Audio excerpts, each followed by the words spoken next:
رجب شریف کا مہینہ آنے والا ہے. خواجہ صاحب کے دربار میں لوگ جاتے ہیں اور ضروری ہے کہ اس بات کو میں آپ کی سماعت تک پہنچاؤں. کثرت سے لوگ جاتے ہیں, جانا بھی چاہیے. ولیوں کے دربار سے ہمیں فیض ملتا ہے, لیکن کس امید سے لوگ جاتے ہیں؟ جو حاضرین وہاں جاتے ہیں حاضری دینے کے لیے, آپ کو 95% لوگ ایسے ملیں گے جن کا ارادہ صرف گھومنا ہوتا ہے, سیر کرنا ہوتا ہے, تفریح کرنا ہوتا ہے, انجوائے کرنا ہوتا ہے. یہی وجہ ہے کہ اگر بس یا ٹرین سے جا رہے ہیں تو گاڑی پہ بیٹھیں گے تو اسٹیٹس, پلیٹ فارم پہ جائیں گے تو اسٹیٹس, کہیں ہوٹل میں کھائیں گے تو اسٹیٹس, ہوٹل سے نکلیں گے تو اسٹیٹس, درگاہ پہنچیں گے تو اسٹیٹس, اپنے جس ہوٹل میں رکیں گے اس کے روم کے فوٹو لے کر اسٹیٹس, پہاڑ پہ چلیں گے تو اسٹیٹس, دریا کے پاس جائیں گے تو اسٹیٹس. یہ کیا تماشا ہے؟ جاتے ہیں. اگر 2 دن کوئی اجمیر معلیٰ میں رہتا ہے تو اس سے پوچھو کہ تم نے کتنے وقت کی وہاں نماز پڑھی ہے, فرض کام کو کتنا انجام دیا ہے. اگر تم 2 دن وہاں پہ رہے تو 2 دن میں تم کتنے دیر اور کتنا گھنٹہ خواجہ صاحب کے دربار میں بتایا ہے. اور اگر دربار خواجہ سے تم نے لاؤ نہیں لگایا تو اتنا دور کیوں گیا تھا؟ اور عقیدت و محبت رکھنے والا اگر خواجہ سے دور ہو اور لاؤ لگا لے تو خواجہ غریب نواز دور سے بھی اسے عنایت اور عطا فرما دیتے ہیں. لیکن قریب جانے کا مقصد یہ ہوتا ہے کہ اس دربار کا وسیلہ دے کر, اس مقدس چوکھٹ پہ جا کر, اس دہلیز پہ جا کر اپنے دلوں کو بچھا کر کے اپنے گناہوں کی معافی اس دہلیز کے وسیلے سے کرا لی جائے. اگر اتنا کام نہیں کیا تو پھر اجمیر تم دکھاوے کے لیے گئے. اجمیر شریف تم نے صرف تفریح اور سیر کی خاطر گوا دیا ہے. آج ہمارا معاشرہ اپنے وقتوں کو یوں ہی برباد کرتا ہوا نظر آ رہا ہے. ہمارے بزرگان دین جن کی چوکھٹ پہ اندھا بھی جاتا تھا تو صاحب بینا ہو کر کے لوٹتا تھا. 25 سال گزر جاتے تھے شادی اور بیاہ کے, جن کے پیٹ سے کسی بچہ یا بچی کی ولادت نہ ہوتی تھی, مقدس ولیوں کی چوکھٹ پہ جاتا تھا تو صاحب اولاد ہو کے اٹھتا تھا.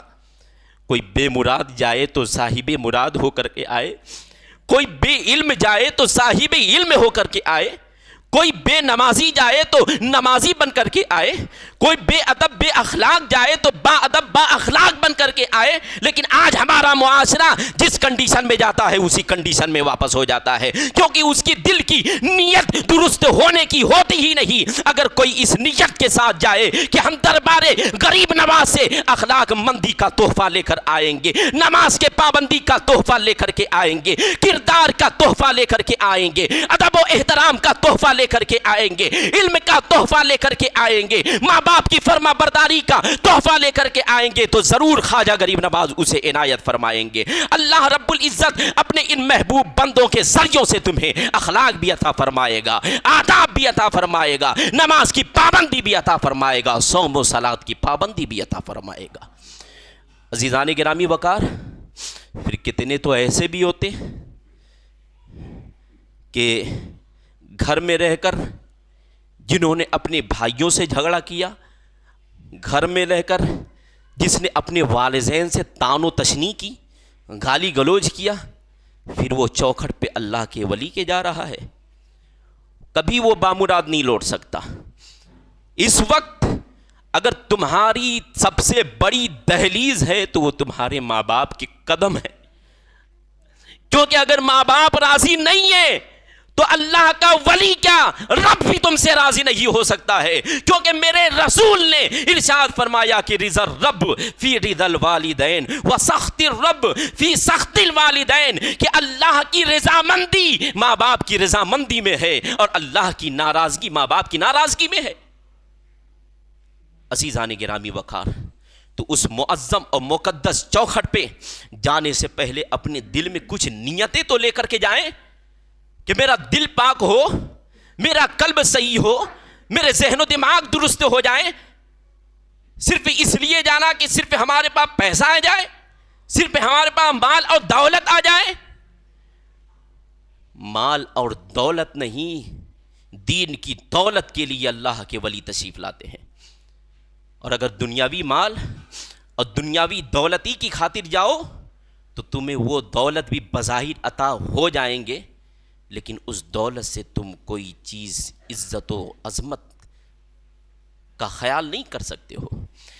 عزیزان گرامی وقار، نبی پاک صلی اللہ تعالی علیہ وسلم نے ادب کو لازم قرار دیا کہ ہم خود بھی مؤدب ہوں، ہمارے بچے بھی مؤدب ہوں، اور بچوں کی مؤدب ہونے کے لیے سب سے پہلے ہمیں خود کو مؤدب بننا پڑے گا، کیونکہ بچوں کے ہم آئیڈیل ہیں، ہم ان کے لیے آئینہ ہیں، وہ ہمیں جیسا دیکھیں گے ویسا کریں گے۔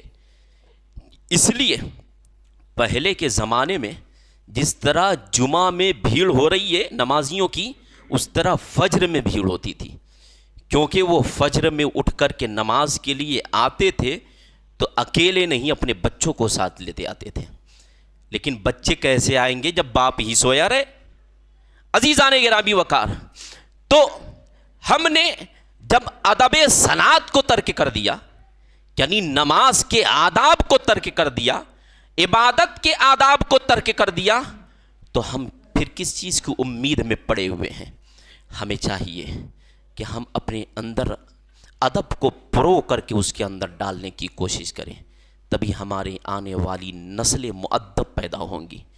ورنہ وہ بزرگان دین اور ان کی مائیں جو ایسی ہوا کرتی تھیں کہ اپنے بچوں کو دودھ اور پانی کا قطرہ بھی پلاتی تھیں تو باوضو اور بسم اللہ پڑھ کر کے پلایا کرتی تھیں، اور آج دن بھر ہماری مائیں بے وضو ہوتی ہیں، دن بھر بے وضو ہوتی ہیں، جس کی وجہ سے جسم کے اندر بھی وہ پاکی نہیں ہوتی جس سے وہ نماز ادا کر سکیں، جس سے وہ قرآن چھو کر کے اس کی تلاوت کر سکیں، تو پھر اس کی اولادیں کس طریقے سے بے ادب ہوتی رہیں گی۔ آج معاشرے نے دیکھ لیا، ہمارے لباس ایک نمبر کے، ہمارے کپڑے ایک نمبر کے، ہمارے ظاہری اشیاء ایک نمبر کے، اور ہمارا دل ہوتا جا رہا ہے 2 نمبر کا۔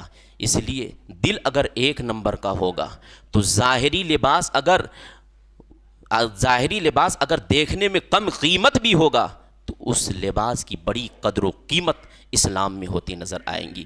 عزیزان گرامی وقار، ہم اپنے ظاہر کو نہیں، ہمیں اپنے باطن کو سنوارنے کی ضرورت ہے۔ باطن سنور جائے گا، جو کہ یہ بنیاد ہے، تو پھر اوپری حصہ بھی سنور جائے گا۔ اور ادب کے لیے کسی نے کہا ہے کہ ادب یہ ہر منزل کی پہلی سیڑھی ہے، ہر منزل کی پہلی سیڑھی ہے ادب۔ اگر آپ کو چھت پہ جانا ہو تو بغیر سیڑھی کے نہیں جا سکتے، اور چھت سے اترنا ہو تو بغیر سیڑھی کے آپ نہیں اتر سکتے۔ تو ہر منزل کی سیڑھی ادب ہے۔ جس بھی لائن میں آپ رہو، ادب کو نہیں چھوڑنا ہے۔ جس بھی لائن میں، چاہے کاروباری لائن میں رہو، چاہے عبادات کے لائن میں رہو، چاہے دینی ماحول میں رہو، چاہے دنیاوی ماحول میں رہو، ہر ماحول میں بے ادبوں کی کوئی وقعت نہیں ہے، بے ادبوں کی کوئی قدر نہیں ہے، بے ادبوں کی کوئی قیمت نہیں ہے۔ اگر کسی دکان سے آپ نے کوئی سامان خریدا اور آپ سے کہا اتنے میں سامان لو ورنہ جاؤ، آپ دوبارہ جائیں گے اس دکان پہ؟ بے ادبی سے بات کیا، بے ڈھنگی سے بات کیا، تمہیں بات کرنے کا ڈھنگ اور ساؤنڈ نہیں ہے، تیری دکان پہ ہم نہیں آئیں گے۔ تو ایک بے ادبی کی وجہ سے تمہارا گاہک تم سے دور ہو گیا۔